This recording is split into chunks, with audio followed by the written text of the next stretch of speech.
உலகம் முழுவதும் ஒரு தனி அடையாளத்தை கொண்டவர் எலான் மஸ்க். உலகின் மிகப்பெரிய பணக்காரர் என்ற பெருமையை தவிர அவர் எதிர்காலத்தையே உருவாக்குவர் என்று அழைக்கப்படுகிறார். ஏவுகணைகள் மற்றும் விண்கலங்களை தயாரிக்கும் ஸ்பேஸ் எக்ஸ் நிறுவனத்தை உருவாக்கினார். மின்சார கார் தயாரிப்பாளரான டெஸ்லாவின் தலைமை செயல் அதிகாரியாக உள்ளார். இந்த நிலையை அடைய அவர் கடுமையாக உழைத்ததுடன் அனைத்து தடைகளையும் தாண்டி தனது இலக்கை அடைந்துள்ளார். இங்கு டெஸ்லா தலைமை செயல் அதிகாரியாகிய எலான் மஸ்க் பற்றி காண்போம். எலான் மஸ்க் 1971ஆம் ஆண்டு ஜூன் 28 தென்னாப்பிரிக்காவில் டிரான்ஸ்வால் விக்டோரியாவில் பிறந்தவர். அவரது தந்தை ஏரல் மஸ்க் ஒரு மின் பொறியாளர் மற்றும் விமானி ஆவார். அவரது தாயார் மே மஸ்க் ஒரு உணவியல் நிபுணர். எலானுடன் பிறந்த மூவரில் இவர் மூத்தவர். அவரது சகோதரர் கிம்பல் மஸ்க் இன்று தொழிலதிபர் மற்றும் சுற்றுச்சூழல் ஆர்வலராக உள்ளார். அவரது சகோதரி ரோஸ்கோ மஸ்க் ஒரு திரைப்பட தயாரிப்பாளர் மற்றும் இயக்குனர். எலோனுக்கு 10 வயதாக இருக்கும் போது அவரது பெற்றோர் விவாகரத்து பெற்றனர். அதன் பிறகு எலோன் தனது தந்தையுடன் வாழத் தொடங்கினார். தென்னாப்பிரிக்காவில் வசித்தபடியே தனது பள்ளி படிப்பை முடித்தார். எலான் மஸ்க் 12 வயதிலேயே பட்டதாரி மாணவர்கள் கூட படிக்காத பல புத்தகங்களை படித்தார். குழந்தை பருவத்திலிருந்தே எலோனின் விருப்பமான பொருளாக இருந்தது கணினி. சிறு வயதிலேயே புத்தகங்களின் உதவியுடன் கம்ப்யூட்டர் புரோகிராமிங் கற்றுக்கொண்டு பிளாஸ்ட் என்ற விளையாட்டை உருவாக்கினார். இந்த விளையாட்டை அவர் ஒரு அமெரிக்க நிறுவனத்திற்கு வெறும் $500 விற்றார். தனக்கென ஒரு வட்டத்துக்குள் இருந்த எலான் மஸ்க் தனது குழந்தை பருவத்தில் தனது வகுப்பு தோழர்களால் மிகவும் கொடுமைப்படுத்தப்பட்டார். இதனால் எலான் மஸ்க் அடிக்கடி சண்டை போட்டுக் கொண்டார். ஒருமுறை அவர்களுடன் சண்டையிட்டுக் கொண்டிருக்கும் போதே ஏணியிலிருந்து விழுந்து மயங்கி விழுந்தார். எலோனுக்கு உயர கல்விக்காக 1988 கனேடிய பாஸ்போர்ட் கிடைத்தது.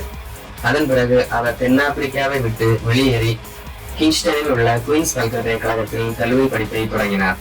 ஏலான் 1992ஆம் ஆண்டு இங்கிருந்து பிலபெட்டியாவில் உள்ள பென்சில்வேனியா பல்கலைக்கழகத்திற்கு மாற்றப்பட்டார். இங்கே அவர் 1997 இயற்பியல் மற்றும் பொருளாதாரத்தில் முதுகலை பட்டம் பெற்றார். இதையடுத்து அவர் கலிபோர்னியாவிற்கு குடிபெயர்ந்தார்.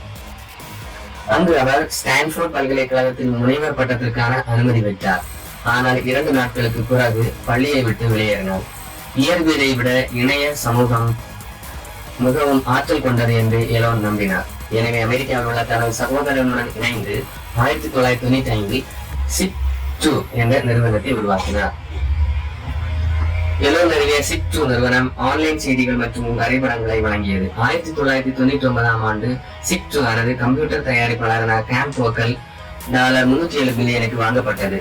எலோன் தனது பங்கிலிருந்து $22 மில்லியனை கொடுத்தார்.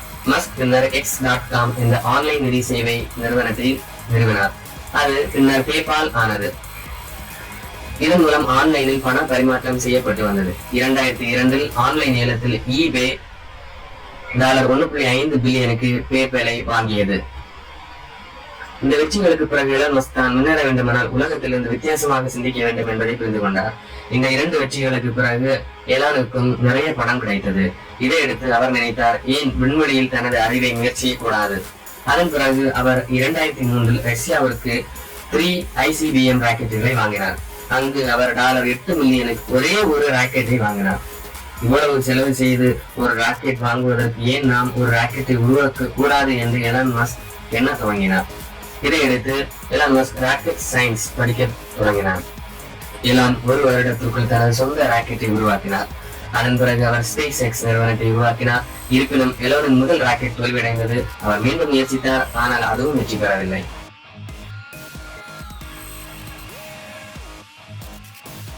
எனவே அழிக்கப்பட்ட ராக்கெட்டின் மீதமுள்ள பகுதிகளை பயன்படுத்தி மீண்டும் புதிய ராக்கெட்டுகளை உருவாக்கினார். ஆனால் இதுவும் வெற்றி பெறவில்லை. 4வது முயற்சியில் எலோன் வெற்றி கொண்டார். மிக குறைந்த செலவில் ராக்கெட்டை வடிவமைத்து விண்வெளிக்கு எடுத்து சென்றார். இன்று நாசாவும் எலோன் மஸ்க் தயாரித்த ராக்கெட்டை பயன்படுத்துகிறது. இன்று எலான் மஸ்கின் சாதனைகளில் டெஸ்லாவின் பெரும் பங்கு உள்ளது. விற்பனைக்கு வருவதற்கு முன் டெஸ்லா தயாரித்த மின்சார வாகனம் மிகவும் விலை உயர்ந்தது. ஆனால் இவர் தயாரித்த கார்கள் சந்தையில் வெற்றி பெற முடியவில்லை. இதையடுத்து நிறுவனம் பல தொழில்நுட்பங்களை மாற்றி மலிவான விலையில் எலக்ட்ரிக்கல் கார்களை உருவாக்கினார்.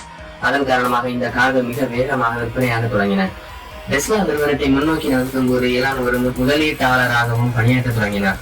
அவர் தனது உறவினர்கள் நிறுவனமான சோலார் சிட்டியில் 2006 முதலீடு செய்தார். மிக குறுகிய காலத்தில் இந்த நிறுவனம் அமெரிக்காவின் 2வது பெரிய சோலார் நிறுவனமாக வளர்ந்துள்ளது.